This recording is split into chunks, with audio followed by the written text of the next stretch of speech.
Oke, halo, selamat siang teman-teman semuanya. Apa kabar? Semoga sehat-sehat selalu ya. Kita bertemu lagi dalam acara Klinik Saham hari ini tanggal 4 Maret ya, 2026. Tentunya di Klinik Saham akan menemani siang hari teman-teman ya. Kita akan membahas hal-hal menarik terupdate seputar market. Saya juga nggak sendirian, udah ada rekan saya di sebelah saya ini ada Sharon ya, yang akan menemani saya untuk sharing ke teman-teman semuanya pastinya. Gimana Sharon kabarnya? Baik, gimana puasanya nih? Lancar alhamdulillah ya, walaupun market sedang lagi kurang enak badan nampaknya ya. Iya betul. Ya. Karena sampai dengan saat ini market masih terkoreksi cukup signifikan ya. Gimana Sharon, mungkin bisa diberikan insight sedikit soal market? Iya, untuk market ya, ini nampaknya emang tadi yang Andri bilang ya, nih hari ini lesu banget. Bahkan kalau sampai sekarang ini IHSG lagi minus 5% ya. Mungkin kita bahas dari sesi 1 tadi. Sesi 1 tadi close market itu di 4,32% ya, ini turunnya. Dimana memang semua sektoral ini nampaknya drop ya. Dimana yang paling besar itu ada sektor bahan baku ya atau basic material, ini turun 8% tadi.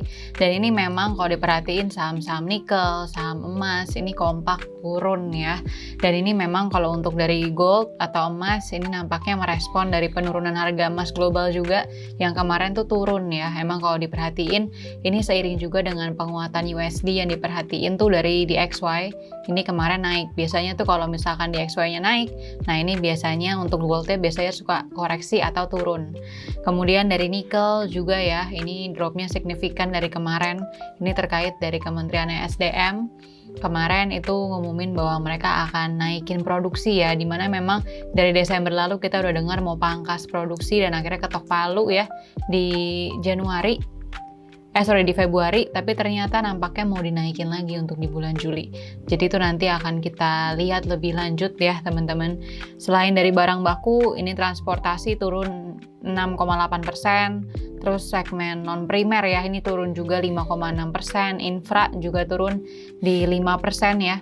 Kemudian energi, perindustrian, ini turun di 4%. Lalu juga ada primer, lalu juga properti ini turun di 3%-an, dan sisanya itu turun di bawah 3% ya. Sektor keuangan, teknologi, lalu juga ada sektor kesehatan ya. Dan ini nampaknya juga bukan hanya IHSG aja yang turun ya, nampaknya untuk dari rupiah kita, nah ini melemah terhadap dolar juga ya, dimana memang kalau tadi itu harga 1 US dollar itu sempat sentuh 16.900 ya teman-teman. Jadi ini nampaknya memang cukup membara ya market kita hari ini Andri ya. Oke, ini ada pertanyaan, kenapa pengungkapan UBO dan kepemilikan saham di bawah 5% menjadi sentimen bagi para pelaku pasar ya. Oke, memang ini menjadi salah satu hal yang sudah dibicarakan dan disampaikan ke publik ya oleh pihak otoritas, oleh OJK tentunya ya dalam beberapa minggu yang lalu ya, pasca pengumuman dari MSCI yang sempat membuat market kita terguncang cukup hebat juga pada saat itu ya teman-teman ya. Dari sana tentunya banyak pelaku pasar yang punya kekhawatiran pastinya dong ya, dan terus memperhatikan memonitoring langkah-langkah ke depan yang dilakukan oleh regulator dan juga otoritas kita teman-teman ya. Dan yang terbaru memang kemarin sudah dirilis terkait dengan ini ya, pemilikan ya 1% ya teman-teman ya. Ya ini mungkin buat sebagian pelaku pasar masih mencernanya dengan hati-hati ya, dan juga ini kan menjadi baru ya Sharon ya, karena kan sebelumnya nggak pernah terbuka nih yang di bawah 5% ya, dan 1% itu akan menjadi satu hal yang baru sedang dicerna, dan kita jadi yang baru jadi mulai paham nih ya, orang-orang yang tadinya nggak kelihatan akhirnya mulai muncul gitu ya. Jadi mungkin akan memberikan sedikit shock juga ya ke market ya, khususnya mungkin ke saham-saham yang selama ini secara volatilitas cukup kencang juga teman-teman gitu ya. Dan untuk pengumuman UBO itu belum ya UBO ya. Kemungkinan nanti dalam waktu dekat akan menyusul teman-teman ya. Jadi ini dilakukan memang kelihatannya perih gitu untuk market, tapi sebenarnya untuk kebaikan market kita agar lebih transparan tentunya ya. Sebagai upaya nanti agar MSCI itu tidak mendowngrade market kita ke frontier teman-teman ya. Itu ada pengumumannya di akhir April teman-teman, April kalau nggak awal Mei seingat saya nanti ya. Oke, jadi ini masih dalam langkah upaya sih ya untuk bisa menyajikan transparansi ya di pasar kita ya, menjadi sentimen yang cukup sensitif di market teman-teman ya. Oil masih menarik nggak? Gimana Sharon, oil nih kira-kira? Oke, oil ya. Ini sebenarnya kalau untuk dari harga oilnya tuh masih naik ya sampai per sekarang. Cuma nampaknya nih untuk di market kita untuk saham-saham oilnya udah banyak yang taking profit ya. Karena naiknya emang udah lumayan kenceng dari tanggal 27 dari hari Jumat lalu ya. Jadi nampaknya memang udah mulai ada sinyal-sinyal mau ada konflik geopolitik yang memanas. Ini udah mulai naik. Nah 2 hari terakhir ini, ini udah mulai koreksi. Untuk sekarang mungkin kita bahas dari Medco dulu ya. Medco nih yang paling kena exposure paling besar nih kalau misalkan minyaknya naik. Nah kalau untuk dari Medco sendiri ini sebenarnya tadi sempat jeblok ya ke area 1770, cuma sempat rebound. Nah untuk sekarang saran saya lebih ke wait and see dulu ya. Untuk jangka pendek kalau hari ini setidaknya close di 1830 aja di atas level tersebut. Ini sebenarnya ada peluang dia untuk coba rebound. Tapi menurut saya masih wait and see dulu aja teman-teman. Karena ini emang volumenya dari 2 hari terakhir ya. Ini taking profitnya juga disertain volumenya cukup tinggi. Jadi emang ngerinya ini untuk dari pasar atau market ini emang udah pada profit taking dan ini mungkin harganya udah masih cenderung jenuh ya. Jadi mungkin kita bisa wait and see dulu aja. Area supportnya tadi bisa dipantau 1830. Kalau ternyata mampu rebound, nah ini ada peluang dia untuk balik lagi retest ke area 1920 sampai 2000. Tapi kalau ternyata nggak kuat bertahan di atas itu, nah mungkin akan coba balik ke area support di 1770 ya untuk dari oil. Untuk dari Medco. Kemudian Pegas ya. Ini Pegas juga untuk dari Pegas mungkin untuk jangka pendek ya kita bisa wait and see dulu aja. Ini juga pada taking profit nampaknya. Volumenya juga cukup gede. Nah, untuk jangka pendek harganya hari ini lagi mengarah ke area support 2320 kalau sampai dijebol. Nah, ini next supportnya ada di 2260. Satu lagi mungkin Akra kali ya. Yep. Nah, untuk dari Akra ini sebenarnya masih dalam fase sideways ya dari Oktober lalu. Dan ini udah mendekati area-area support sebenarnya, support dari sideways trendnya. Mungkin teman-teman bisa manfaatin untuk buy on weakness ya. Dari area supportnya itu di 12.30 sampai 12.15. Ini mungkin bisa jadi area-area yang cukup menarik ya untuk entry point. Tapi mungkin balik lagi tetap dipantau untuk dari money managementnya. Kemudian untuk dari resist terdekat, itu yang terdekat ya di 1.300. Lalu 13.30. Kemudian untuk dari sideways trendnya itu untuk resistnya itu ada di 13.65. Oke, mungkin itu untuk dari oil. Andri mau nambahin? Ya, sudah cukup nampaknya ya. Nih kita lanjut ke pertanyaan berikutnya.